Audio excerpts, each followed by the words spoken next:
అందరికి ఫోన్ చేసి ఆ టీంని తయారు చేయటం, సార్ వాళ్ళందరినీ ఒక బ్యాచ్గా తయారు చేయటం, ఆ పిల్లలకందరికీ అభినందనలు తెలియజేస్తున్నా. ఎందుకంటే ఒక టీంని తయారు చేయాలంటే చాలా కష్టం. ఎక్కడెక్కడో ఉంటారు, ఒకసారి ఫోన్ తీయరు, ఒకసారి 2 సార్లు చేసిన ఫోన్ తీయరు, 3 సార్లు చేసిన ఫోన్ తీయరు. ఆ విధంగా చాలా మంది పిల్లలు ఉంటారు. ఆ టీం కష్టపడే టీంని ఇంకోసారి అభినందనలు ఇస్తాం. అదే మరే వారం రోజులు మహేంద్ర, సురేష్ నాకు ఫోన్ చేస్తూనే ఉన్నారు వారం రోజుల నుంచి.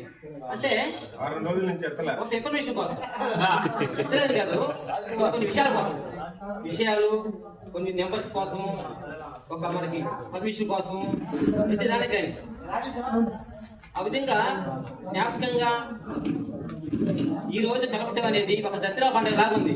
సంతోషంగా, ఆనందంగా. ఈ ఆనందం ఎప్పుడు రాదు చెప్పాలంటే. ఈ ఆనందం అనేది ఎప్పుడు రాదు, మనమంతా కలుసుకుంటేనే ఆనందం వస్తుంది. ఈ రోజు మేము ఆనందంగా ఉన్నామంటే ఈ సంతోషమే మా ఆనందం. మీరు బాగుంటే మేము బాగుంటాం, మీరు ఎక్కడున్నా బాగుండాలని మేము కోరుకుంటాం. ఎప్పుడైనా కానీ మీరు బాగా చదువుకోవాలా.